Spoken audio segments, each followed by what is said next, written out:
I know you're hungry, and I know you want some great, quick, and easy meals to make for your family this week. Well, you've definitely come to the right place. My name's Susan, and welcome to my home. This week I've got 4 amazing, quick and easy recipes that will not disappoint. So tasty, your family will love them. So let me go ahead and get this ponytail up, and let's get to making some amazing, quick and easy recipes for you to enjoy. So come on, let's get cooking. And let's get to making some Trisha's chicken tortilla soup. Now this is basically a dump and go, guys, as long as you have all the ingredients. I'm going to do a quick rundown because it's a few ingredients, but it tastes amazing and well worth it. I've got some butter, minced garlic.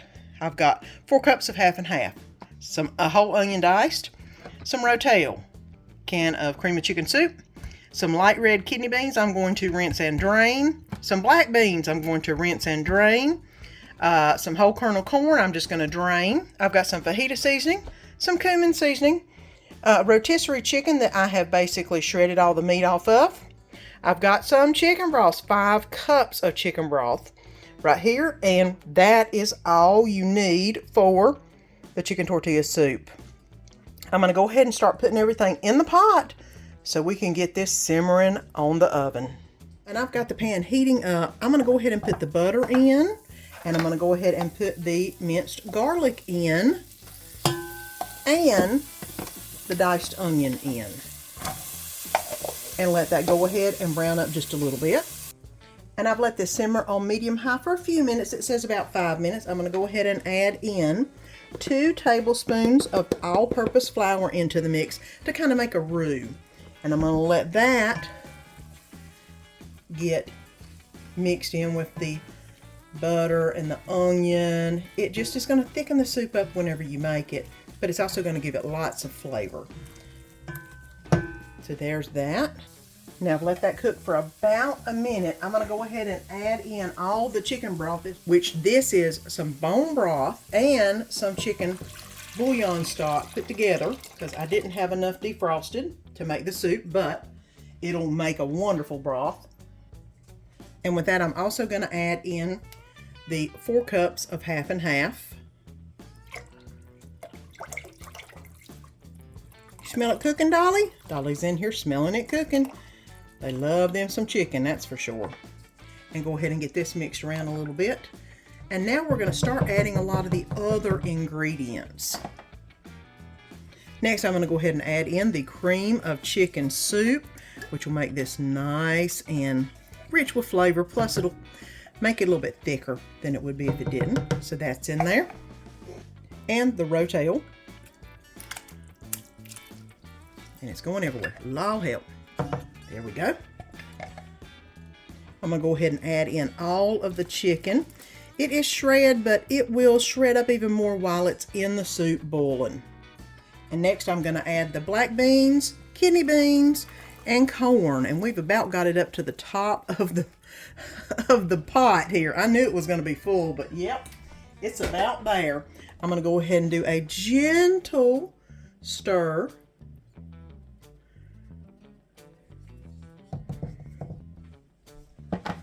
And we're going to add our last ingredients, the fajita seasoning and the cumin. Now, this overloaded pot full of wonderfulness is going to simmer on the oven for about an hour probably, and it will reduce down and the chicken will shred even more. Look at this. So I'm going to go ahead and let this do its business. I may or may not put a lid on it. It's awful close to the top. I may let it disperse just a little bit before I put the lid on. But I'm going to go ahead and let this simmer on a medium-high for about 1 hour is usually what I do. And then supper will be ready. And my sous chefs have came to check on the chicken I'm making. And Buddy is saying, please, please give me some. Did the babies. Hello, Dolly. You'll show everybody your purple little sweatshirt? Yes, my doll. Hello, bud.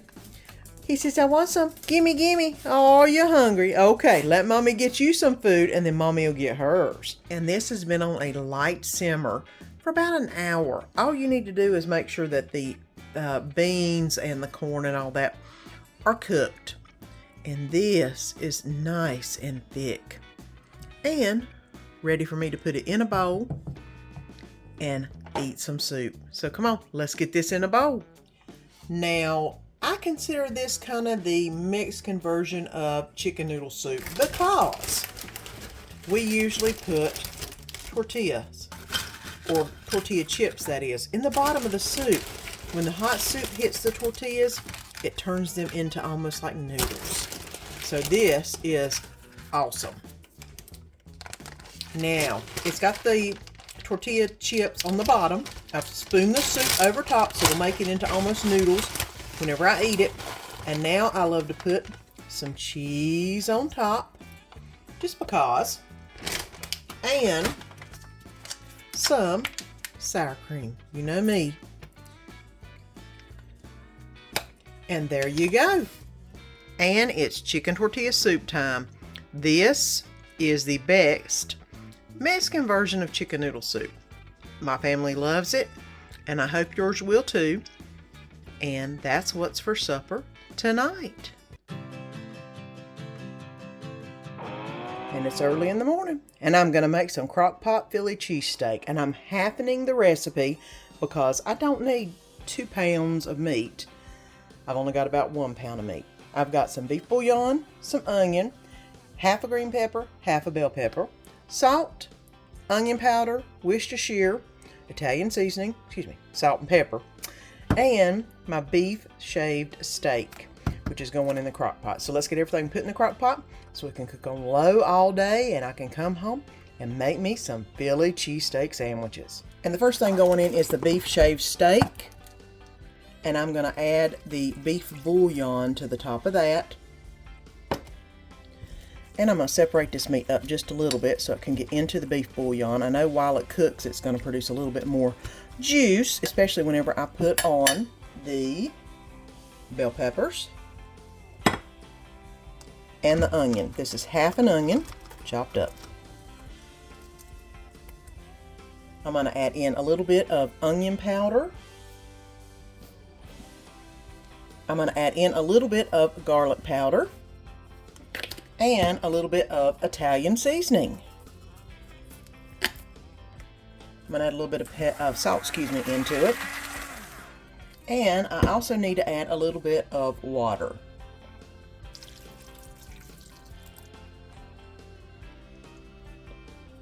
And Worcestershire sauce is the last thing going in.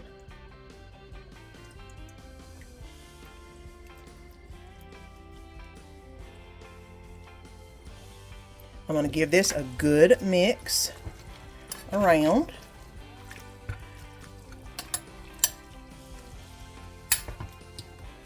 It's smelling good already. That's really awesome. I'm going to go ahead and put the lid on, and then we'll come back after I get off work and see what we've got. And when I came home, this is what I came home to. Now I am going to stir this around just a little bit. And look at all the juice it made, guys. You know, I was worried I wasn't going to have enough juice in here. But yeah, it's done its job. Now, we need to go ahead and get this on a sandwich. And if you're enjoying today's video, don't forget to subscribe so you don't miss any of the good food and fun. And here we go. Philly cheesesteak. I like mayonnaise on both sides and provolone on both sides. Put that hot meat on there. Let some of those juices soak in. But this is what's for supper tonight. Are you wanting a meal that only has about 4, maybe 5 ingredients? Well, here you go. I am going to be making kielbasa, pepper, onions, and potato hash is what it's called. And basically what you need is a Polska kielbasa. Any brand, just get whatever you want, or what's on sale, that is. I've got some bell pepper. I've got a little bit of green and a little bit of red in here, cut up. Got some onion I'm going to put in. And I've also got some potatoes that I've cut up and put in some water so they don't turn brown, with a little bit of salt. A little salt, a little pepper, all you need, and a little bit of olive oil to start it all off. And I'm going to try to do this in one pan so I don't dirty two. Because a lot of times you can do it in two pans and it'll cook quicker. You can do the potatoes in one and the others in the other. I'm just going to do it in one, that way I have less to clean up. So let's get to making some kielbasa, pepper, onion, and potato hash. Now I'm going to go ahead and put a little bit of the olive oil in the pan. If y'all know a good way to clean these kind of pans, I have tried everything and can't seem to get this one clean and can't find another one like it. That is not good.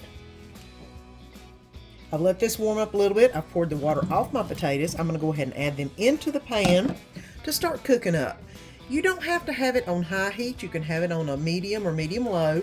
It just needs to cook until the potatoes are almost completely cooked, because we are going to let it do a little bit of cooking in the pan once we add everything else. So I'm going to go ahead and put the lid on this and let this cook for just a little bit. I am going to turn it down on a low, about a 2-4, and let this cook for just a few minutes until it gets a little bit on the soft side. You can brown them if you like them that way. We would prefer not to have them browned. Y'all know us.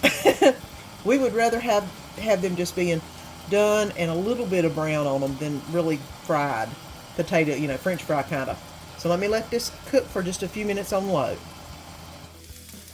So I've been cooking this on high for just a little bit, probably about 20 minutes. Not high, on low for just about 20 minutes. You could always cook it faster on high if you wanted to, but I like mine cooked low and slow, just enough to get it going, because we're going to cook this a second time. I know in the recipe it says to brown it up on the outside, but I'd rather have nice soft potatoes than not. What I'm going to do is take the potatoes out of the pan, drain the oil out, and then we'll come back for the next step. And I do have it on a medium.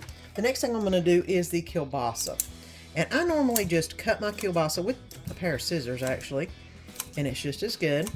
That way I can sear both sides. And I usually like to flip them. Once one side's a little brown, I flip it to the other side and let the other side sear. So I'm going to go ahead and get that done. And it shouldn't take maybe 5 minutes for both sides to be nice and darkly brown. But let me go ahead and get these clipped up, and we'll see what else I'm going to do. Now once the kielbasa starts getting a little bit brown on the end, you flip them. And I usually use a pair of tongs, kind of like this, or a fork does just as well. And I just flip them. That way they get a little bit of brown on both sides. And then I consider them done. Done enough to where we can go ahead and start putting the rest of the recipe together. And the reason you like to get a little bit of brown on the bottom of the kielbasa is that it leaves these wonderful juice deposits in the bottom of the pan. And that is going to make it so tasty whenever you add the rest of the ingredients. I usually like to add my peppers first. They take a little bit longer to cook than the onions. That way they can go ahead and start loosening up all those good bits on the bottom of the pan. This might take about a minute or so. I just like to see them start to get a little bit brown, wilt a little bit, that kind of thing. And then you know it's time to add the onion. It does call for one whole onion chopped up, or sliced is what it says. And that's what I am adding in. I love some onion, and y'all know I use Vidalia. All I do is basically just separate the onion pieces, and I'm going to turn the heat down just a little bit to low again, and let it simmer low and slow, because to me that's the way I like this recipe. If you want it done quicker, you can do it high and fast, or you could do it in the Instant Pot, but I'm not sure how you could do it other than let this, go ahead and put this with everything else in and let it cook for a little bit. I like the one pan method. It works really well. And as you see, that onion is getting all the drippings off the bottom of the pan. So I'm going to go ahead and turn this down to low, and then I'm going to put the lid on and let it sit here for about a minute and just cook a little bit of those onions and bell peppers. And now that I've let this cook for just a few minutes, I'm going to go ahead and add back in the potatoes and the Polska kielbasa and mix everything really well together. because you want all the flavors to meld. And this is just so good. It's so simple ingredient-wise, but it's so good. That Polska really adds a lot of flavor. If you have a larger family, you could always do 2 of the Polskas. They're not extremely expensive, which is a good thing. Now, I am going to add some salt. And I am going to add a little bit of pepper to this. And go ahead and stir that back around again. I am going to put this on low and let this cook just a little while on the low setting. That way all the flavors will meld together and everything will be nice and soft, especially the potatoes. They're already soft, but you know, I love a nice soft potato. So I've got it on low and I'm just going to let it sit here probably for about 5 to 10 minutes. You know, or you can turn it off and just let it sit in its heated pan. If you've got stuff you need to do, that way whenever you get done with the few minutes worth of stuff you need to do, it'll be ready for you. So we'll be back in a minute. And after just a few minutes, this is what it looks like. I don't know if you can see how nice the potatoes are cooked. And this is ready to go in the plate and in my mouth, because by golly, I'm hungry. So let's get it plated up. And here you go. This is so simple, yet so good. The only ingredients you probably need is a little salt and pepper on it. If you want to make it a little spicier, you could always put a little bit of Slap Your Mama on it, because y'all know how good that stuff is. But here you go. Kielbasa, potato, onion, and pepper hash. And it's what's for supper tonight. And I am wanting some Cajun shrimp. So I'm going to modify this Cajun chicken and put some shrimp in it instead. That's what I'm craving. It was so good the last time I made it. Yeah, I got to put some shrimp in it. So I've got some butter, olive oil, minced garlic. I've got some oregano, some cayenne pepper, Slap Your Mama, Texas Pete, some rotel that I've drained the juice out of, some chicken broth, a little bit of flour, a little bit of honey, some lime juice, heavy whipping cream. I got some cheese. And of course I got some shrimp that are cleaned and deveined and they are ready to go. I've got the pan heating up. So let's adapt this Cajun chicken recipe to be a Cajun shrimp recipe. So let's get started. And while the pan's heating up real quick, I'm going to go ahead and make one of the wet mixtures, which is the chicken broth. I'm going to go ahead and add in the heavy whipping cream, the Cajun seasoning, and the seasoning blend was actually the Slap Your Mama, the cayenne pepper, and the oregano with a little bit of brown sugar in it. 1 tablespoon of honey, and 2 teaspoons of hot sauce. I'm going to go ahead and use Texas Pete because that's what we always have. Here we go. Now that's ready to be mixed together. And then we're going to go ahead and put this back to hold on to for just a minute. And let me go ahead and get the rest of the ingredients marinating. Now I have the shrimp. I'm going to go ahead and put some of this Slap Your Mama Cajun seasoning on it. And a little bit of this flour. Not a ton, we just want it to where it's going to not stick to the pan. And I'm actually going to put a little bit more. Like I said, this recipe was for chicken, but I'm making it for shrimp.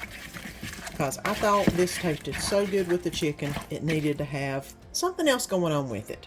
The original recipe, you would go ahead and sear the chicken, which we do not need to do that with the shrimp, because you know, as I know, it will overcook.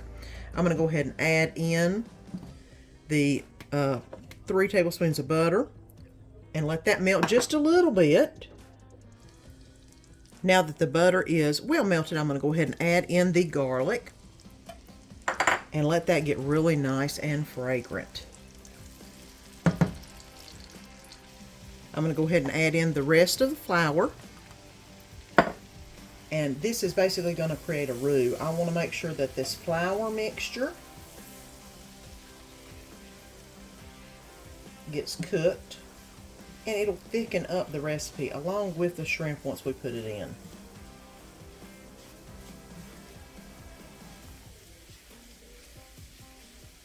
There we go. Look at that. That's getting there. You can do this until it gets a little bit browner. If you want to, you do not have to, because it's going to keep cooking the whole time that we're making this recipe. This is going really good, and it's smelling really good. I'm going to go ahead and add in both the rotel, and I realized that with this recipe, the way I'm making it, I didn't need to reserve the juice, because it's all just going to go in together. I'm not going to cook the shrimp ahead of time because you don't want it to get overcooked. So I've gone ahead and put the rotel in the pan. Let that heat up a minute. And I know this is nowhere near being completely cooked, but it is smelling so good. Y'all have got to try this recipe. I'm going to go ahead and add in the heavy cream and the chicken broth mixture that I made earlier, and let that get started. I'm going to go ahead and let this cook for about a minute or so, until it starts to reduce. Well, about 5 minutes is what it's saying. So until it starts to reduce. And I've let it cook for about 5 minutes. And it is boiling really good. I had the lid on. I probably should have left the lid off so it would reduce a little bit, because it is not thickened up. So I'm going to go ahead and let it cook for about another minute or two and see if it'll reduce just a little bit. It has reduced a dab, but not as much as I would have liked it. So let me give it about one more minute with the lid off and see where we're at. Now this is reduced a little bit, and look how it's boiling. It's going really nicely. I'm going to go ahead. You can either add the cheese next or the shrimp. I'm going to go ahead and add some of the cheese in. It's calling for about 1/3 cup of cheddar, which means it's going to be nice and cheesy, which is fine. And it also calls for some lime juice, which is unusual, but that'll also help to cook the shrimp. And now I'm going to go ahead and put the shrimp in. It won't take long. You know that you've overcooked your shrimp when they look like they're an O, and you don't need that. I probably could have cooked the shrimp first and then let everything do its business afterward, but I figure it'll cook in this juice and it'll be so good that it won't matter. Now this won't take long. Shrimp doesn't take but about a minute, 2 minutes, 3 minutes at the longest to get done. What you're looking for is for the shrimp to not be opaque anymore and to have a little bit of that pink color on it. I tell you what, about 2 minutes probably, and I'll come back and check it out and see how that looks. I don't know if you can see, that isn't completely an O yet, but it's turning pink, which means I need to turn the heat off. Whoop! And this is ready to eat. And let me tell you, I've already tasted this sauce, and it is spicy. That Slap Your Mama is a spicy sauce, but it is so good. Let's put it over some rice, and it's time for supper. Now guys, y'all know me and my sour cream, but this is the Cajun Shrimp recipe that I adapted from the Cajun chicken that I made a couple weeks ago. It is so good, guys. Oh my gosh. Now, it is spicy. I'll give you that much. If you don't want it as spicy, you can use other type of Cajun seasoning. Slap Your Mama is quite spicy. We do love it because we love a lot of spice around here. And this is definitely what's for dinner tonight. Oh, and let me tell you, I'm eating every bite. It is so good. So you got to make it also. I told you those meals would not disappoint. They are all so good. And if you haven't already, give me a thumbs up and press that little button down below and subscribe so you don't miss any of the good food and fun. And don't forget to ring that little bell. You know you want to know whenever I put up my next video. And if you enjoyed this video, you'll enjoy this video right here also. Until next time, see you then.